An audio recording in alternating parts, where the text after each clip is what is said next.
Mga katropa, nandito tayo ngayon sa Pangil, Eco Park River ba dito? Yes, sir. So kung saan ay makakakwentuhan natin yung ating mga magigiting na mga tourist police dito, si Sergeant Modina at saka Sergeant Espiritu at saka si Sergeant Hamon. Okay, si Sergeant Espiritu kasi siya nasa gitna, siya muna yung natin tato. Gano'n ka na ba katagal dito?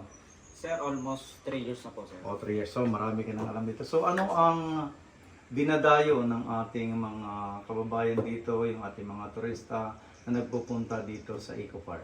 Sir, ang dinadayo po dito sa atin po, yung pinaka-ambon-ambon falls po, sir. Pero meron din... Ano yung Ambon-Ambon Falls na yan? Sir, ano po siya isa po siyang falls na yung tubig po ay tumatama po sa bato.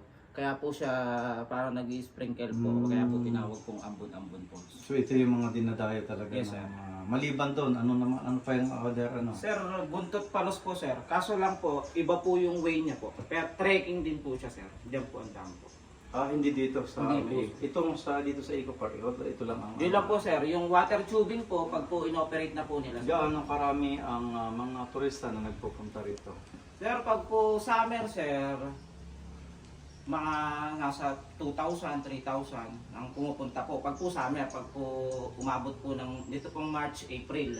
Tapos mas madami din po pag po Holy Week po, sir. So, ibig sabihin, malaki tong area. Malaki po, sir. Bali, baybay ilog. Pwede ba po, sir. mag-ano dyan? Pwede ba mag-overnight? Pwede naman po, sir. So, pwede ito yung mga tinatawag na banding-banding ng mga Yes, sir. grupo, yung team building. Yes, sir. Pwede din po. May pavilion po sila, sir. Tapos may camping site din po sila, sir. Doon po. Tapos may mga rooms din po sila. Para po sa mga pag mag-o-order. Sige, titingnan natin yan mamaya, no? Kumusta naman yung ilang taon ka na ba rito, Sergeant Modina? Almost 3 years din, sir. 3 years.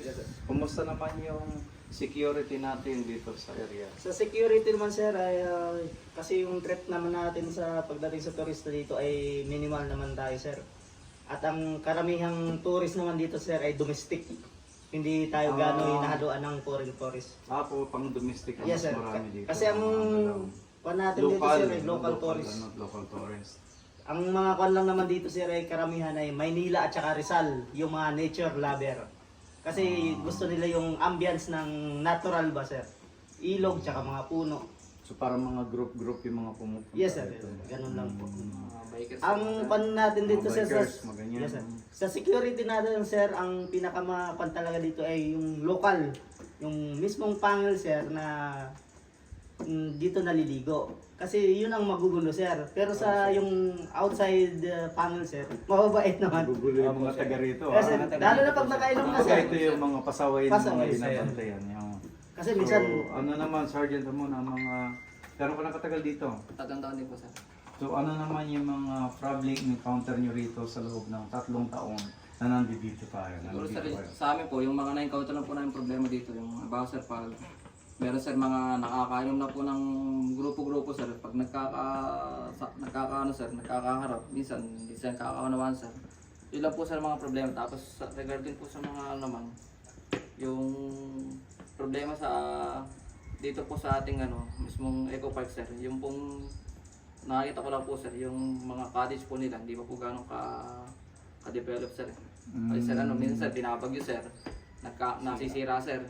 Di tuwing ngayon sir mga magsa-summer, tsaka lang po nila i-renovate po sir. Pero naman, Okay naman po. nagagamit naman. Nagagamit So ngayon, maganda ba yung ating mga cottage yan? Oo sir. So, Yes, sir. Sinisimulan po nila sir ngayon na nagre-renovate sila sir ng mga cottage. So yung pinaka-dinadayo at pinupuntahan talaga ng ating mga kababayan dito, ng mga local tourists, mga nature's lover, yung yan, yung Yes, sir. sinasabi. Ambon-ambon po, sir. So puntahan natin doon para makita natin. Pwede ba? Yes, sir. Okay.